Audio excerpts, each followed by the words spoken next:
স্বামী, আমি জানি কেন এই বিপত্তি এসে পড়েছিল আমাদের ওপর।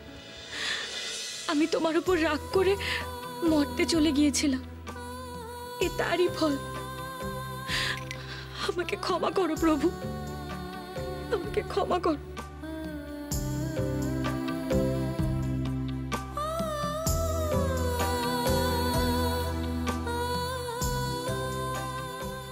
তা নয় দেবী, ক্ষমা তো আমারই চাওয়া উচিত। মায়ার বশে আমি নিজেকে মোহগ্রস্ত হতে দিয়েছিলাম, কিন্তু আর নয়। এবার আমরা বৈকুণ্ঠে ফিরে আমি তোমার সাথে নিভৃতে কিছু কাল কাটাতে চাই। আর কোনো ঘটনাই যেন আমাদের বিব্রত না করে প্রভু। আমিও তোমার সাথে সুখে সময় কাটাতে চাই।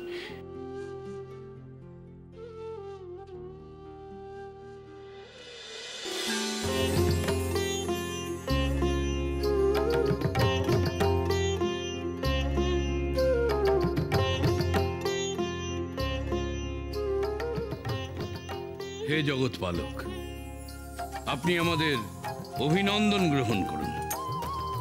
ভাগ্যক্রমে এবং শ্রীলক্ষ্মীর প্রচেষ্টায়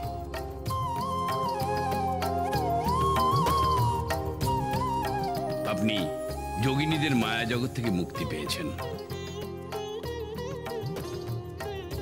আমার পুত্রী যোগিনী রাজ্যে শ্রী সৃষ্টি করেছে। এবার যত তাড়াতাড়ি সম্ভব আপনারা যুগলে আদিপীঠে গিয়ে পুজো দিয়ে মানব লীলা সঙ্গ করুন। স্বর্গলোক আপনাদের স্বাগত জানানোর অপেক্ষায় হে জগৎপালক। চলো দেবী, আমরা দ্রুত আদিপীঠে গিয়ে আমাদের অসম্পূর্ণ কাজ সম্পন্ন করি।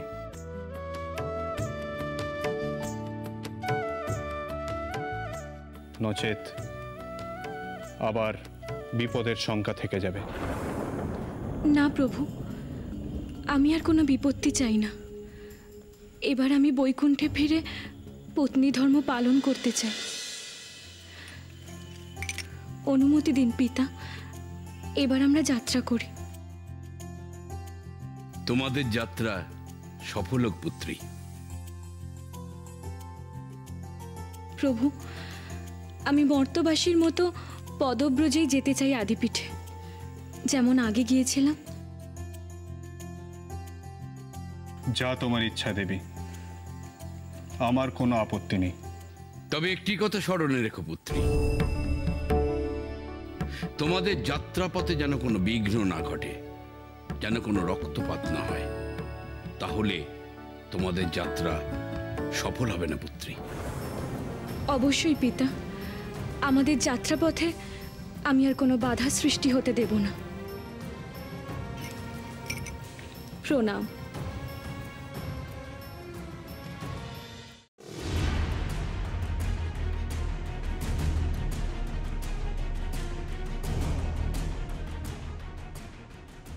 বিষ্ণুদেব, আজ তুমি মহা অন্যায় করলে।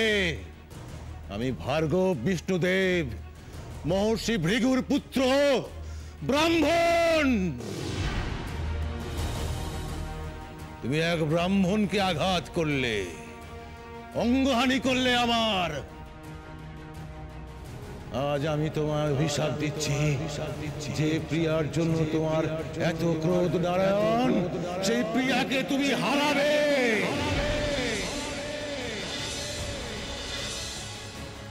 কোন এক মহাসুর তোমার পত্নীকে অসুর কুললক্ষ্মী করে নিয়ে যাবে।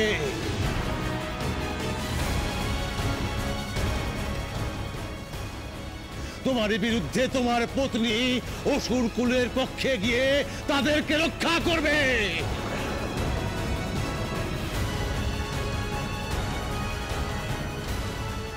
আমি যদি সত্যের পথে চলি, যদি নিজের ধর্ম পালন করে থাকি, তাহলে আমার এই অভিশাপ ফলবেই ফলবে।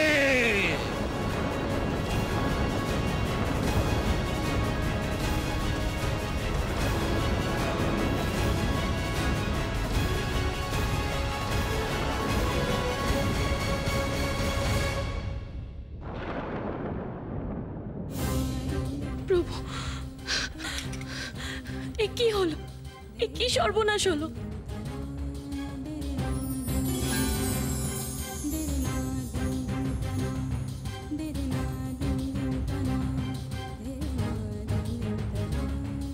হে জগৎ বালক, এ কি অনর্থ ঘটালেন আপনি? অসুর গুরুর রক্তপাত ঘটালেন। আদিশক্তির পূজা যা সফল হবে না। নারায়ণ নারায়ণ, তাহলে কি হবে পিতা? আদিশক্তির পূজা ছাড়া প্রভু আর মাতার মর্তলীলা যে অবসান হবে না। আমাদের অতি দ্রুত বৈকুণ্ঠে ফিরতে হবে। এক প্রায়শ্চিত্তের প্রয়োজন, নইলে অসুর গুরু শুক্রাচার্যের উপরে আঘাত মহা সর্বনাশ ডেকে আনবে।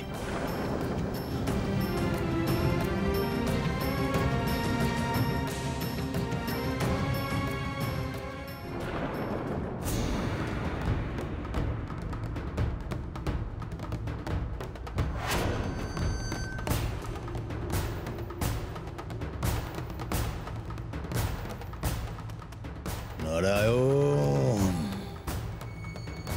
শ্রীলক্ষ্মীর জন্য তুমি আমাকে এত বড় অপমান করলে, আঘাত করলে, অঙ্গহানি করলে আমার। এবার তুমি যোগ্য উত্তর পাওয়ার জন্য তৈরি থেকো। আমি যে অভিসম্পাদ দিয়েছি তা পূর্ণ হওয়ার সময় হয়ে এসেছে। তৈরি থেকো হে নারায়ণ, তৈরি থেকো।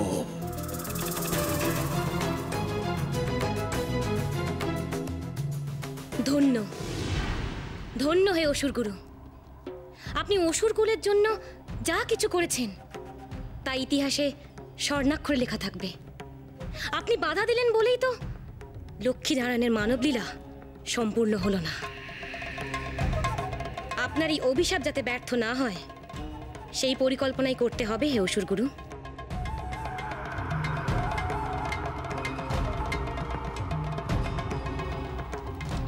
দেবী অলক্ষ্মী, আমি আমার পরিকল্পনা মতো কাজ শুরু করে দিয়েছি, কিন্তু এই অত্যন্ত কঠিন কাজ। আমাকে অনেক বেশি ক্ষমতার অধিকারী হতে হবে, এমন ক্ষমতা যা নারায়ণও ব্যর্থ করতে পারবে না। সে ক্ষমতা আপনাকে একমাত্র মহাদেবী দিতে পারেন অসুর গুরু। মহাদেব? কিন্তু তিনি কি আমার উপর সদয় হবেন? নারায়ণ যে তার প্রিয় সখা।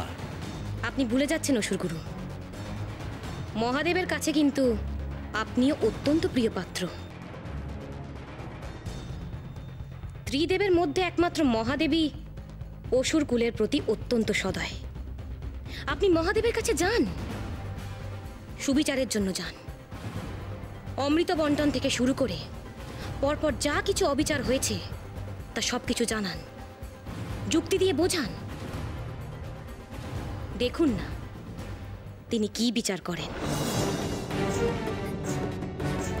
ঠিক ঠিক বলেছ দেবী অলক্ষ্মী, আমি এখনই কৈলাসে যাব, এখনই।